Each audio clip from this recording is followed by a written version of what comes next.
Hello friends, आज हम जैव प्रक्रम का पार्ट 9 पढ़ेंगे, जिसमें कि पढ़ेंगे पादपों में उत्सर्जन। बहुत ही इंटरेस्टिंग होने वाला है, क्योंकि अब तक हम लोग जान रहे थे कि पेड़ पौधे उत्सर्जन करते हैं कि नहीं करते हैं, मालूम ही नहीं था। अब तक हम लोग क्या जानते थे कि जीव जंतु उत्सर्जन करते हैं, यानी हम लोग उत्सर्जन कर रहे थे, जानवर उत्सर्जन कर रहे थे। लेकिन हम लोग भी उत्सर्जन करते करते अब क्या पेड़ पौधे भी उत्सर्जन करने लगे हैं। तो हम लोग इस चीज़ को आज देखेंगे। देखिए, देखते हैं हम लोग हमेशा एक उत्सर्जन, मतलब कि वो हो रहा है, क्रिया तो होती ही रहती है ना हर चीज़ में, लेकिन हम लोग उस चीज़ को समझना नहीं चाहते, इवन समझते ही नहीं है। तो हम लोग उस चीज़ को समझेंगे कि वो उत्सर्जन हो रहा है। तो पेड़ पौधे किस प्रकार उत्सर्जन कर रहे हैं, देखते तो हम लोग हैं ही, लेकिन किस प्रकार कर रहे हैं उस चीज़ को आज समझेंगे। तो पेड़ पौधे ये उत्सर्जन, इससे लास्ट वाले क्लास में भी हम लोग उत्सर्जन के बारे में पढ़ चुके हैं, बात कर चुके हैं, लेकिन आज फिर से हम लोग बात करते हैं कि पेड़ पौधे उत्सर्जन करते हैं। तो उत्सर्जन जो होता है कैसे, कि जैसे अपशिष्ट पदार्थों को शरीर से बाहर निकलना उत्सर्जन कहा जाता है। ऐसे ही पेड़ पौधों में जो अपशिष्ट पदार्थ जमा होता है या उनसे बाहर निकलता है, उसी को हम लोग उत्सर्जन कहेंगे। तो बाहर निकलने के अपशिष्ट पदार्थों को बाहर निकलने की क्रिया को क्या कहेंगे, उत्सर्जन कहेंगे। तो देखते हैं पेड़ पौधे किस किस अपने पूरे पार्ट से, यानी कि पेड़ के हर एक पार्ट से किस प्रकार उत्सर्जन हो रहा है और उनके कौन कौन से उत्सर्जी अंग है, उस चीज को अभी देखते हैं। तो देखिए क्या है कि जब प्रकाश संश्लेषण की क्रिया हो रही थी, तो पढ़े थे ना कि प्रकाश संश्लेषण की क्रिया के लिए क्या आवश्यक था कार्बन डाइऑक्साइड, जल, सूर्य की रोशनी और हरे पेड़ पौधे का, जो भी पेड़ पौधे अपने भोजन बनाएंगे उनकी पत्तियां।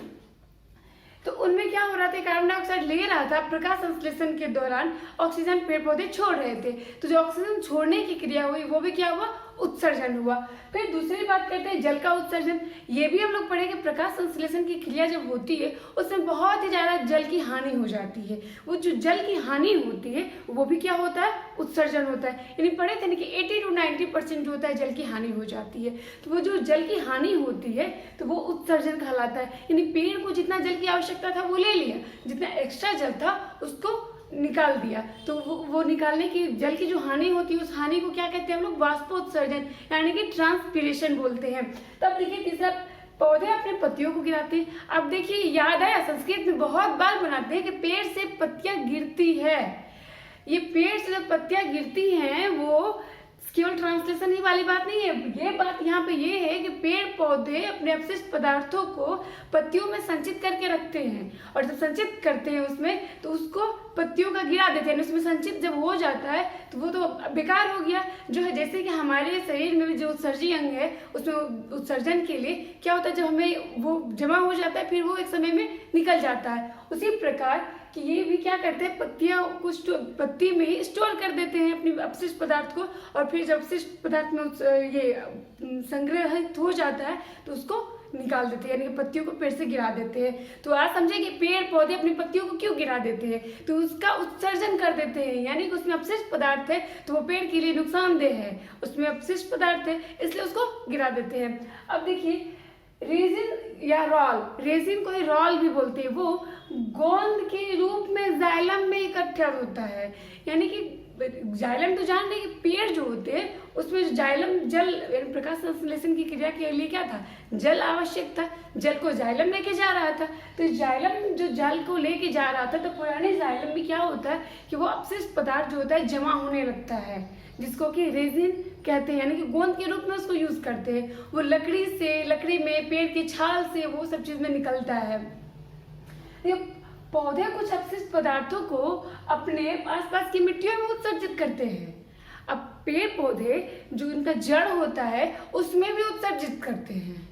अब देखिए जैसे हमारे भी बहुत सारे अंग थे, वैसे इनके भी बहुत सारे अंग हैं, तो वो भी उत्सर्जन करने की भिन्न भिन्न तरीकों को अपना रहे हैं। तो ये क्या करते हैं, उत्सर्जित करते हैं। अब इस चीज को हम लोग समझने की, साइंस क्या है, रटने वाली तो चीज है नहीं, तो समझने के लिए क्या होगा कि कॉन्सेप्ट क्लियर होना चाहिए। तो चलिए हम लोग इस चीज को समझते हैं कि कभी रटना ही नहीं पड़े। तो चलिए समझते हैं। समझने के लिए क्या करेंगे हम लोग कि पहले एक पेड़ बनाते हैं।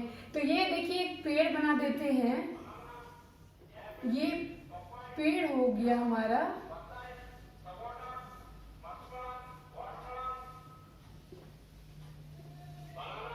ये हमारा पेड़ हो गया, और ये पेड़ से देखिए क्या हुआ कि अब हम लोग इस चीज को थोड़ा सा डिटेल से देख लेते हैं। प्रकाश संश्लेषण की क्रिया के लिए क्या था, एक पत्ती, ये हमारा हो गया पत्ती। प्रकाश संश्लेषण की क्रिया के लिए पत्ती आवश्यक था, सूर्य की रोशनी आवश्यक थी, ठीक है। ये सूर्य की रोशनी हो गई, कार्बन डाइऑक्साइड हो गया, और जल से जो ये जल जा रहा था, यानी जल जो ऊपर आ रहा था H2O, ये चीज आवश्यक था। हरी पत्तियां तो होती ही हैं। तो प्रकाश संश्लेषण की क्रिया के दौरान देखिएगा ये ध्यान से, क्योंकि बहुत ही इंटरेस्टिंग है और बहुत ही इंपॉर्टेंट पार्ट भी है, तो हम लोग इस चीज को इसलिए समझना आवश्यक है कि ऐसा नहीं है कि केवल 10th के एग्जाम के लिए आवश्यक है। ये कोई भी चीज हमेशा जरूरत पड़ता है, और इसको रटने के लिए तो जरूरत ही नहीं है ना, हम अपने आसपास सब कुछ देखते ही रहते हैं, बस उसमें दिमाग में रखना है कि हाँ ये चीज ऐसे हो रहा है। और कोई भी चीज होता है उससे एक्सपेरिमेंट कीजिएगा तो कभी किसी चीज को भूलिएगा ही नहीं। तो साइंस क्या होता है, एक्सपेरिमेंट की चीज होती है। तो देखिए क्या हो रहा था, प्रकाश संश्लेषण की क्रिया के दौरान सबसे पहले क्या हुआ कि कार्बन डाइऑक्साइड लिया और ऑक्सीजन को छोड़ दिया, यानी ऑक्सीजन का निकलना क्या हो गया, 1 नंबर। ऑक्सीजन का निकलना क्या हो गया कि उत्सर्जन हो गया। दूसरा, प्रकाश संश्लेषण की क्रिया के दौरान दूसरा चीज क्या था यहाँ पे कि जल का उत्सर्जन हो रहा था, जिसको ट्रांसपीरेशन बोलते हैं, वाष्पोत्सर्जन। तो वाष्पोत्सर्जन की क्रिया के लिए भी क्या हो रहा था यहाँ पे कि जल का उत्सर्जन जो हो रहा था, H2O का उत्सर्जन जो हुआ, H2O का भी ये उत्सर्जन हो गया, यानी कि ये सब उत्सर्जन हो रहा है, ये ले रहा है, यहाँ से भी ये ले रहा है, लेकिन इसका जो एक्स्ट्रा जल जो पेड़ को जरूरत नहीं है उसका जो उत्सर्जन हो रहा है वो भी क्या हो गया, दूसरा नंबर ये उत्सर्जन हो गया, जल का निकलना दूसरा नंबर उत्सर्जन, यानी ये भी हो गया, ये भी हो गया। तीसरा देखिए पत्तियों का पेड़ से गिरना। तो पेड़ क्या होते हैं, देखिए पेड़ से क्या होता है, पत्तियां गिरती हैं, ठीक है। पेड़ से जो पत्तियां गिरती हैं तो ये भी एक उत्सर्जन है, तीसरा नंबर, ये भी एक उत्सर्जन है। ये पेड़ से पत्तियां क्यों गिरती है, क्योंकि इसमें पेड़ अपने पत्तियों में अपशिष्ट पदार्थों को संग्रहित करते हैं, और ये जब इसमें इकट्ठा हो जाता है तो उसको गिरा देते हैं, यानी कि उसमें अपशिष्ट पदार्थ है इसलिए पत्तियां गिर जाती है। तो ये तीसरा हो गया। चौथा देखिए, जब पेड़ की छाल को हम लोग अगर थोड़ा सा छाल इसको निकाल के देखें, इसको अगर किसी चीज से काट देते हैं थोड़ा सा, या फिर लकड़ी भी जो होती है, लकड़ी को भी देखते हैं हम लोग कि आम की लकड़ी देखिए उसमें लट्ठा होता है, जिसको गोंद बोलते हैं, लट्ठा बोलते हैं, रेजिन है, रॉल बोलते हैं उसको।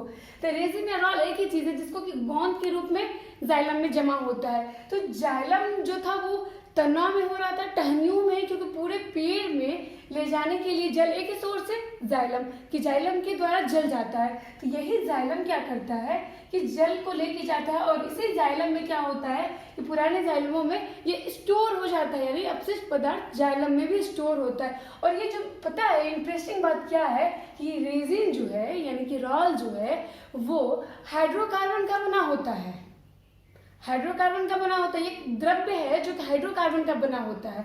तो ये रेजिन जो निकलता है यानी गोंद के रूप में पीला जैसा होता है, इनकी गोल्डन टाइप का होता है। तो हम लोग देखे ही होंगे लट्ठा, आम के पेड़ में सबसे अधिक जो रेजिन रॉल जो बोली वो निकलता है वो चीड़ के पेड़ से निकलता है, और भी सारे पेड़ से भी निकलता है, लेकिन सबसे ज्यादा चीड़ के पेड़ से निकलता है। तो ये जो रॉल निकलता है, रॉल क्या करता है, तो देखिए पेड़ को जब हम किसी चीज को तोड़ते हैं, छोटा सा पेड़ का अगर टहनी वगैरह सब भी टूट गया तो उससे भी देखिएगा चिपचिपा पदार्थ निकलता है, जो पदार्थ निकलता है यानी कि वो हाइड्रोकार्बन का बना होता है। और ये से पेड़ की छाल को भी अगर छील देते हैं, अगर पेड़ का बहुत सारे पेड़ का छाल जो है दवाई मेडिसिन में जो जरूरत होता है, तो छाल को जब छीलते हैं तो उसमें से क्या निकलता है, गोंद निकलता है। तो वो गोंद क्या होता है कि जब बहुत ज्यादा मात्रा में निकलता है तो बहुत ज्यादा ठोस हो जाता है, और ठोस होने के बाद क्या होता है वो कि बहुत ज़्यादा हार्ड हो जाता है। जब 1-2 दिन पहले निकला हुआ होता है तो उसको तो मसल भी सकते हैं और ऐसे ऐसे करके देख भी लेते हैं, लेकिन वो जब सूख जाता है, बहुत ज़्यादा निकल जाता है, सूख जाता है, हार्ड हो जाता है, तो उसका क्या होता है कि वो एकदम पत्थर जैसा रूप ले लेता है। तो वो यही रेजिन क्या करता है कि बहुत बार कि बहुत ज़्यादा होने के बाद जब वो गिर जाता है ज़मीन में और ज़मीन में वो गड़ जाता है, तो इसी रेजिन का, चूंकि रेजिन का प्रयोग जो सदियों से होते आ रहा है, अगरबत्ती बनाने के भी कार्य में लगता है, उसका गोंद के रूप में तो यूज करते ही हैं। तो ये जो रेजिन होता है वो जब जमीन में गड़ जाता है तो बहुत 100 वर्षों के बाद जब निकलता है तो क्या निकलता है, वो बहुत ही कीमती पत्थर के रूप में निकलता है, उसका आभूषण भी बनता है। तो रेजिन सोचिए कितना इंपॉर्टेंट है। और रेजिन तो हम लोग को उसके बारे में गहना वगैरह के बारे में नहीं पढ़ना कि इससे क्या बनता है नहीं बनता, हम लोग को उत्सर्जन देखना है। तो पेड़ पौधे का एक उत्सर्जन पार्ट क्या हो गया, तो उसकी छाल वगैरह से, छाल हो गया, लकड़ी से हो गया, जो रेजिन निकलता है उसमें भी अपशिष्ट पदार्थ जमा होता है। तो रेजिन में भी हो गया, ये चौथा चीज हो गया, ठीक है, ये हमारा चौथा चीज हो गया। अब देखिए पांचवा चीज क्या है कि पौधे कुछ अपशिष्ट पदार्थों को अपने आसपास की मिट्टियों में भी उत्सर्जित करते हैं। तो अब कैसे करेंगे, ऊपर से तो फेंक फेंक के तो देंगे नहीं, तो कैसे करते हैं देखिए, पेड़ पौधे क्या करते हैं, इनका जड़ होता है, ये जो जड़ है उस जड़ में भी अपशिष्ट पदार्थों को जमा करके रखते हैं और क्या करते हैं, मिट्टियों में उत्सर्जित कर देते हैं। तो ये कितना इंटरेस्टिंग है, ये पांचवा हो गया कि वो जड़ से भी मिट्टी में अपने अपशिष्ट पदार्थों को उत्सर्जित कर देते हैं। तो पेड़ पौधे इस तरह से उत्सर्जन करते हैं, कितना ही इंटरेस्टिंग है। कहीं भी कोई देखिएगा कॉन्सेप्ट क्लियर करने के लिए टेंशन ही नहीं है और रटने की तो बात ही नहीं है। हर चीज़ को एक्सपेरिमेंट कीजिए, एक्सपेरिमेंट करिए, कॉन्सेप्ट क्लियर होगा तो एक्सपेरिमेंट करने में कोई प्रॉब्लम नहीं होती है। तो चलिए आज हम लोग पादपों में उत्सर्जन देख लिया और जैव प्रक्रम इसी के साथ कंप्लीट हो गया। तो जैव प्रक्रम का ये पार्ट भी कंप्लीट हो गया, यानी कि जैव प्रक्रम एंड लाइफ प्रोसेसेस यहाँ पे 9 पार्ट में हुआ, यानी कि 1 to 9 पार्ट में ये कंप्लीट हो गया। और नेक्स्ट चैप्टर जो हम लोग पढ़ेंगे, अभी तक जितना पढ़ते आ रहे थे वो सारा जैव प्रक्रम यानी लाइफ प्रोसेसेस का पार्ट था, लेकिन अब जो हम लोग पढ़ेंगे वो पढ़ेंगे नियंत्रण और समन्वय। ये भी बहुत ही इंटरेस्टिंग होने वाला है और आप लोग क्लास को बहुत ही अच्छे से एंजॉय कीजिएगा। Thank you so much.